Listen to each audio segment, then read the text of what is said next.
In this video, I'm gonna show you how to overcome writer's block and best of all, actually how to prevent it from happening. Hello guys and thank you for tuning in. My name is Alan Carrizales from stockmusiclicensing.com.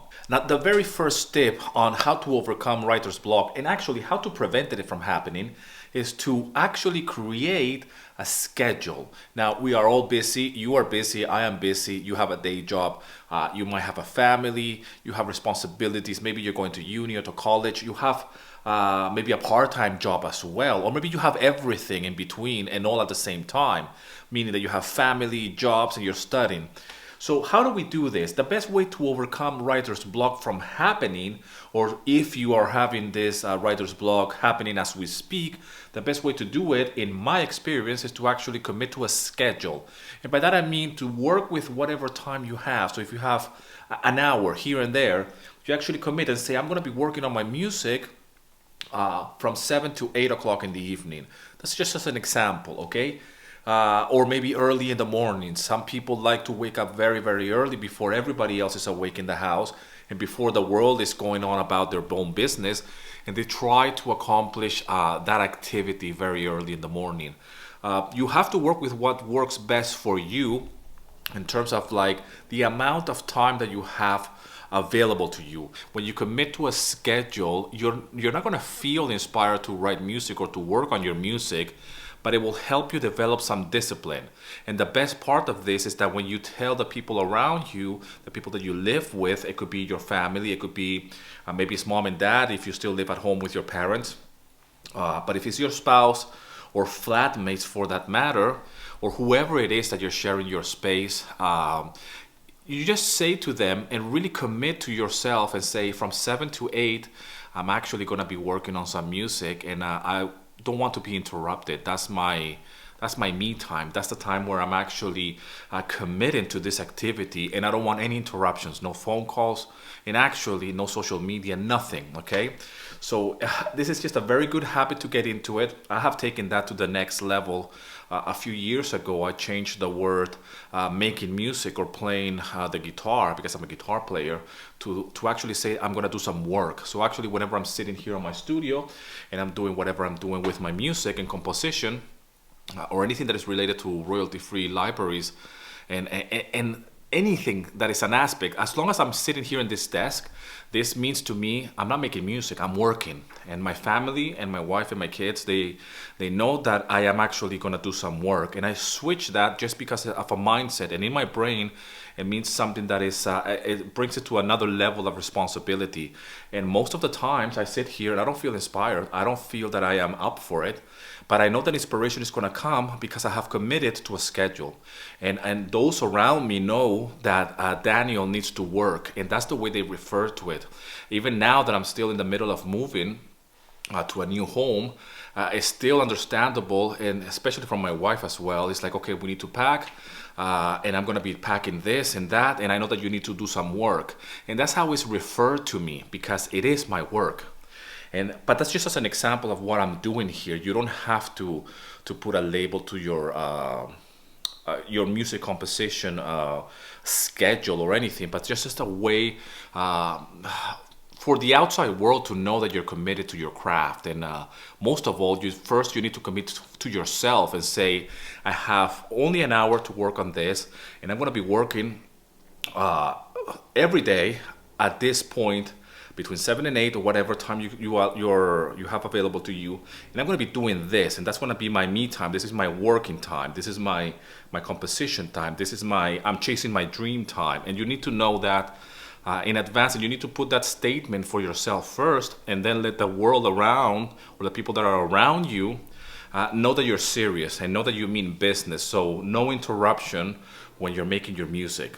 And step number 2, go for a walk. Take a walk, just go for it. I've been walking for an hour every day for years now. And in my walks, I just really clear my mind. I like to listen to podcasts, audiobooks on my walks. And this is just a habit, a very good habit, to just clear your head, get yourself out. And I'm talking about an intentional walk. I'm not talking about a commute from work to your home, or from your home to your work.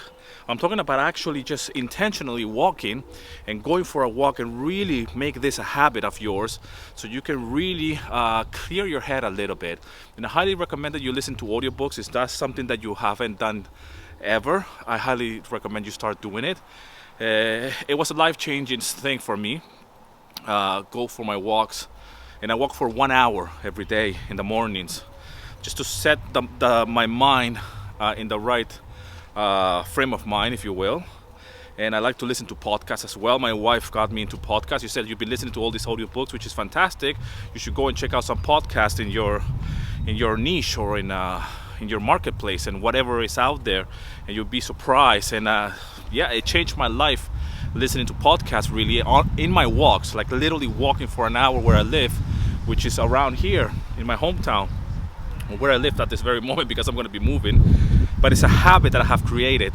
So try it. I highly recommend 1 hour walk.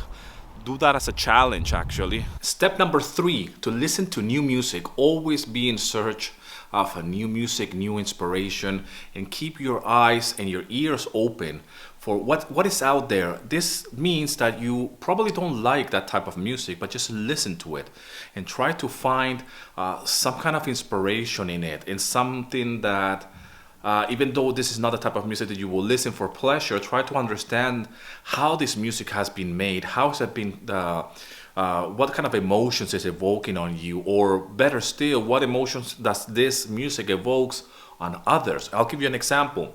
My daughter, she's about to become 10 years old, okay? So she's been listening to all this new music that some of them is a little bit foreign to me. And I'll give you an example. There's the singers like Cardi B, for example. This is the first one that comes to my head. I never heard of her until my daughter introduced me to her, and really learn about the production that they're doing, and keep my ears fresh and see what's out there, what people are listening to. This could be an immense exercise. You will notice that even though you're not going to be making this type of music, there's something there for you to learn. And then you can go and explore different types of music based on your genre. I'll give you another example. A few years ago, I started listening to a lot of country music, a lot of Americana. And this kind of music I've never really heard before. And I did live in Houston, Texas for some years. My mom is living there.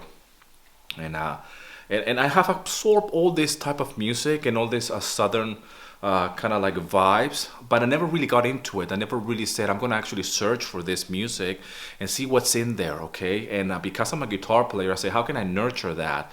And with all of my acoustic compositions, and I noticed that at some point they're starting to sound very country style and very Americana.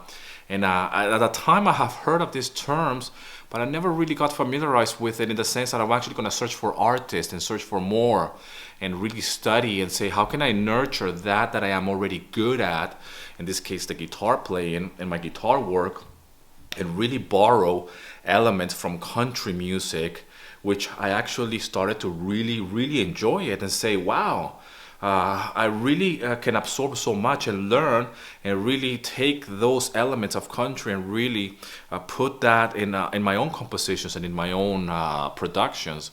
And that kept me always fresh and always keeps me hungry to write some more music and really experiment and really learn all the time.